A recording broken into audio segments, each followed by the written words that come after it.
whatever I do for the research, it is done for everyone. It is Kazakhstan or any other country. Currently, I'm working in the domain of Reconfigurable Intelligent Surfaces. If before we had gigabit per second speed, now we would like to go for the terabit per second. So, and now this is like the main motivation towards this development of 6G systems. I do not like doing research that doesn't have any challenge in it. Of course, I would like to get some international recognition. Nobel Prize, probably. Who knows?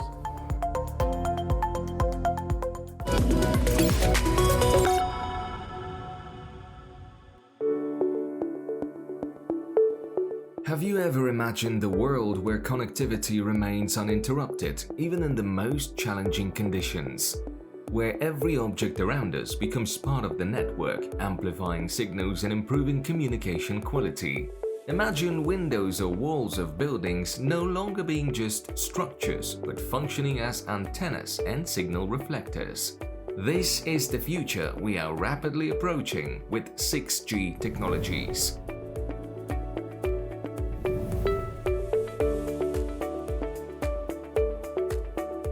With 6G, connectivity is not just instantaneous, it's almost invisible. Every object, whether a house, car, or medical equipment, is connected to the network. Information is transmitted faster than ever before. This marks a new era where the interactions between people and technology will evolve and the connection between humans and machines will become deeper and more natural.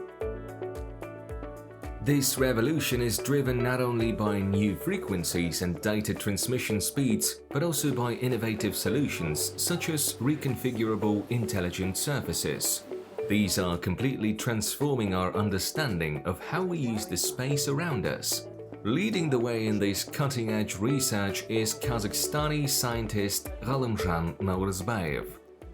I'm working in the domain of Reconfigurable Intelligent Surfaces, and the main idea of Reconfigurable Intelligent Surfaces is that we have an environment which is a wireless channel, just like air. So, and now we are trying to optimize our signal-to-noise ratio by manipulating these aspects. So, what do we have? Like we can assume that we have like a pattern containing like hundreds of elements, and every of these elements using this superposition principle can add up some additional impact on the received signal, so that the signal that comes to the receiver side will be in coherence, and it means that it will be our signal to noise ratio will be maximized. And based on this SNR, whatever we can do is like it will be scaled by n squared. For example, if our surface has like 10 elements, then the gain will be 100. So, and if you have 100, then the gain will be 10,000. And this is very important in the case of having like very dense deployed wireless networks in the city. So right now we're at the 5G stage, and once we get into 6G, it's going to be very valuable. His project more focuses on trying to direct signals using these reconfigurable intelligent surfaces, which I think are going to be a pretty big deal later on when 6G gets out. And basically his project focuses on creating these surfaces pretty much anywhere. So for example, like glass windows of buildings and things like that can be used as antennas or reflectors or something like that. So like for example, if you're driving through a city, oftentimes you'll have the signal drop out, right? And GPS gets lost, things like that. But with his project, that's not going to be a problem anymore. So I think it's going to be a tremendous improvement over what we have right now. Work on such a project requires a combination of theoretical research and practical solutions. Kazakhstani scientist Galymzhan Nauryzbayev and his team analyzed the results at each stage using computer modeling methods and conducting field tests to ensure their systems operate efficiently. First of all, we go with computer modeling, because without computer modeling and prior analytical derivations, we cannot go for practical implementations. That's why we have some group of students, students who work on performance analysis. What they do, they actually solve the problem analytically. Then we try to end up with a computer modeling to validate this using Monte Carlo simulation. Monte Carlo simulation is one of the methods widely used in science. And once we ensure that our analytical expression matches fully our simulation, then we can go and start creating this RAS, for example, to print in downstairs. We have like an engineering desk who helps us to develop this system. Although minor discrepancies may arise during field testing due to human factors or manufacturing inaccuracies, this process enables the project to closely simulate real-world conditions, uncover potential limitations, and optimize the system for more effective performance in real environments. These tests provide valuable feedback for further refining the technology, bringing it closer to large-scale implementation. We work together on many projects, and from there we get knowledge. So whatever they are developing algorithms in this project, we try to realize them in hardware and in hardware platforms, in antenna techniques, etc. So it's basically a good overlap with my projects. Well, it has huge impact on future wireless networks, especially for beyond 5G and 6G communication. It will really help in optimizing the data transmission and reception, and with like good quality of energy consumption. Like essentially it will lead to net zero energy. In the world of 6G, devices will operate with maximum energy efficiency. This will not only enable the transmission of terabytes of data per second, but also bring us closer to a world where technology consumes almost no energy. Homes will be equipped with smart systems that minimize energy usage, while industrial production will synchronize equipment to conserve resources and reduce emissions. Every connected device, from phones to industrial sensors, will be able to transmit and receive information at minimal cost, without harming the environment. The main motivation for this work is that we need to increase signal-to-noise ratio, because when we go towards 6G systems, we need to increase our capacity. Capacity is like the ability of the medium to deliver the data to the receiver side. So now we are trying to move to increase 5G requirements by 1,000. So it means like if before we had gigabit per second speed for example, for gaming, for watching videos, now we would like to go for the terabit per second. So, and now this is like the main motivation towards this development of 6G systems. The path to science doesn't always begin with a childhood dream. For some, the choice of science itself becomes a discovery made while searching for their place in the world. Galymzhan initially envisioned a simple and straightforward life: get an education, find a job, get married. However, working for a large company quickly revealed to him that stability doesn't always bring fulfillment. It didn't engage him or provide the sense of purpose he was seeking. These led Galymzhan to pursue a master's degree. While researching and writing his first scientific paper, he realized that science was what he truly wanted to pursue. It completely captivated him, and a year later, he enrolled in a PhD program, choosing to dedicate his life to research that could shape the future of humanity. Actually, in my family, there are no scientists, but my family is proud of me that I am a scientist, and I'm a leading scientist in Kazakhstan in the domain of wireless communication. And they always support me, and whenever I have any sort of like a challenge, they keep saying that I can do this. In science, as in life, the path to success is rarely traveled alone. Along this journey, having someone who helps develop professional skills, provides guidance, and offers support during challenging times is especially crucial. This person becomes a mentor for the scientist, sharing their experience and knowledge, helping to avoid mistakes, and identifying opportunities for growth. A mentor offers direction without limiting freedom of thought. Through mentorship, scientists learn to think more broadly, discover innovative approaches, and tackle problems from new perspectives. The first mentor that actually it is my PhD supervisor. It is Professor Ahmad Al-Sousa from Manchester University. So he was the one who actually put me into the science in a pure sense of science. So and during these 3 years I got like lots of experience. And after I completed my PhD, I met another person who is like elder to me.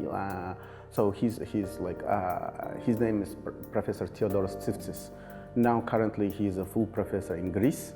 So he actually captured me. He said, okay, Galymzhan, you can do many things, but you need like a guidance how to do this. And he was providing this guidance from his side.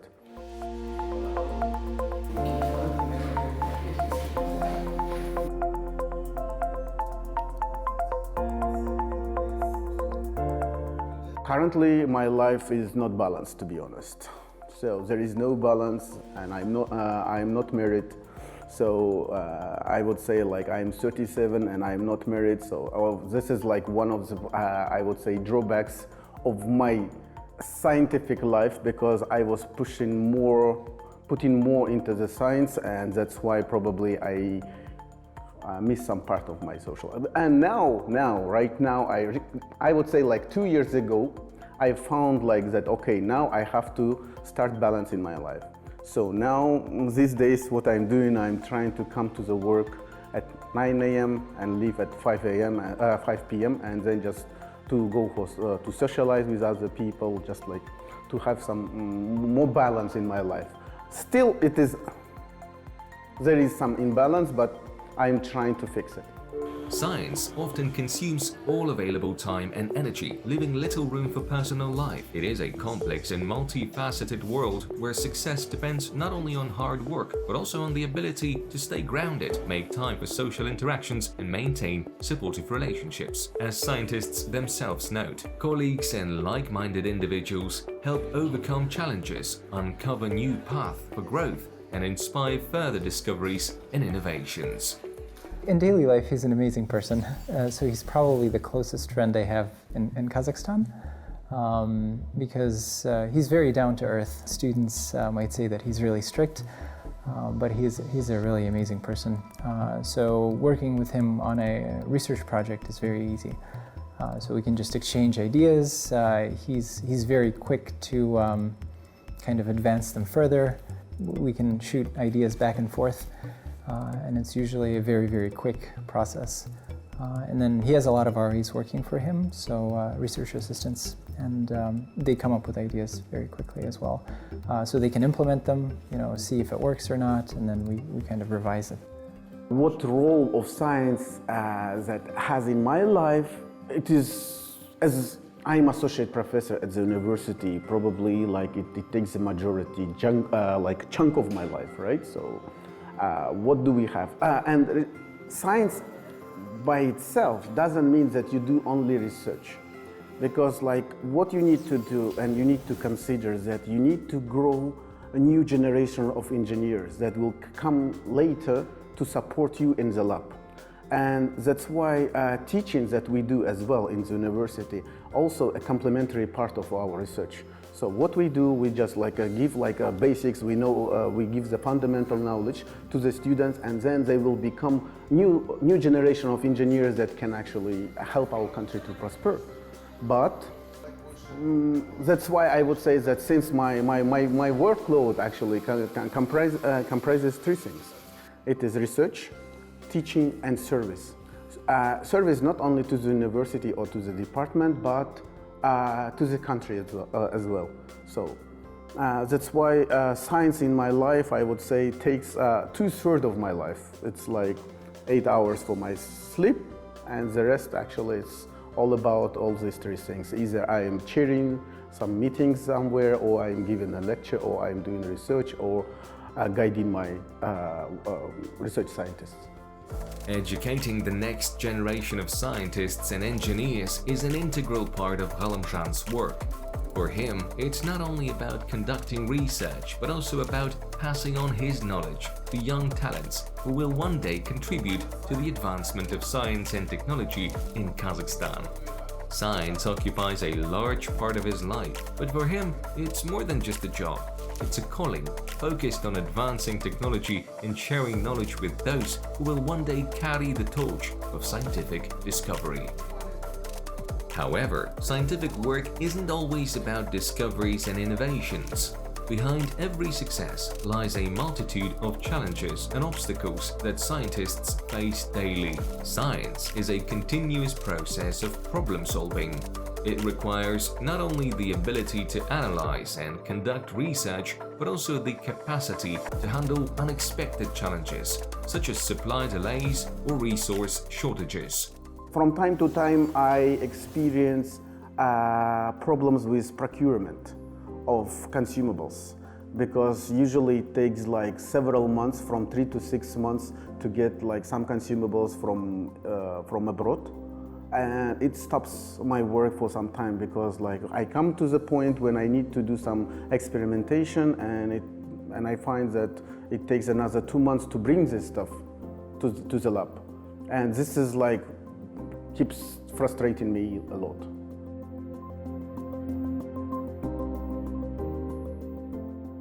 Sometimes, for example, these situations happen from time to time, I would say.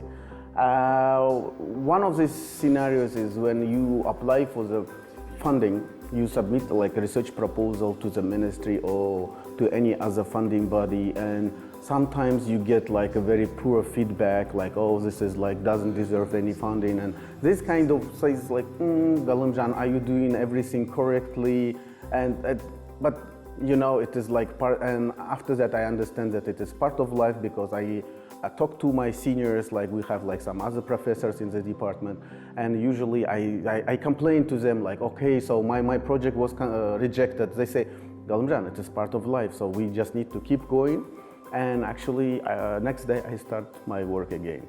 A scientist's work often involves battling circumstances that can slow or even stop progress, whether it's tackling complex research, waiting on funding, or dealing with unexpected material delays. Each day brings new challenges that demand creative thinking and persistence. The real question is, how do you face them?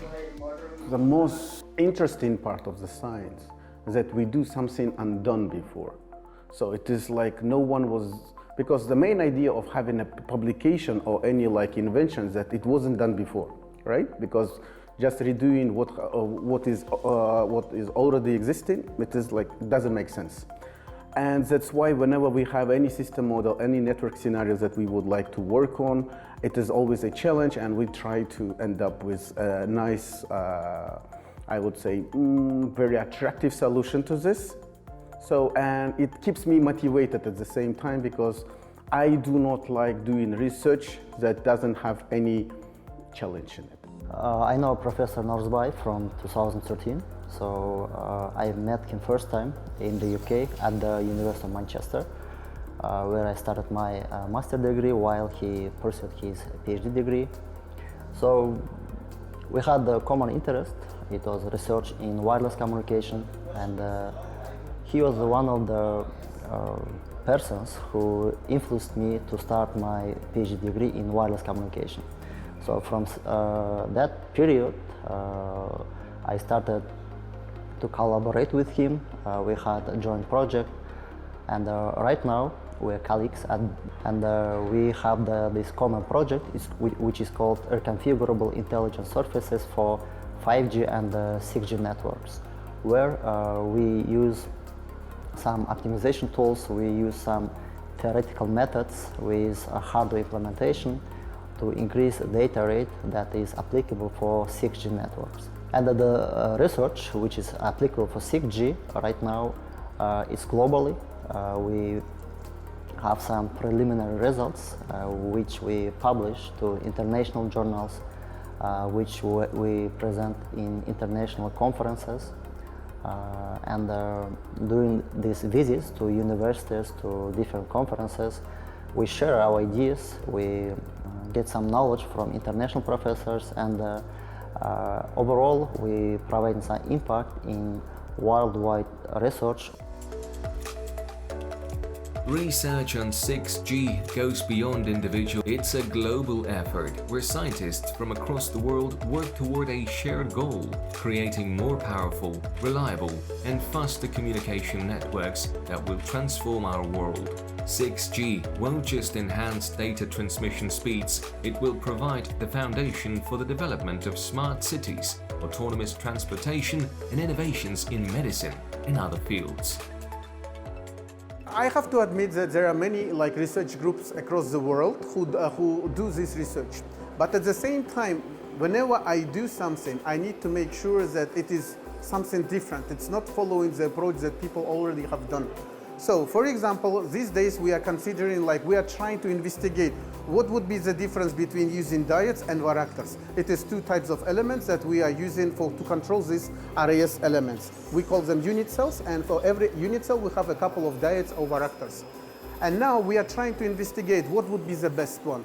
And now we come up to the point that actually varactors seem to be better in terms of control. However, we observe that there is some discrepancies when we deal with in certain frequencies. So they deteriorate in terms of the performance to the performance of diodes.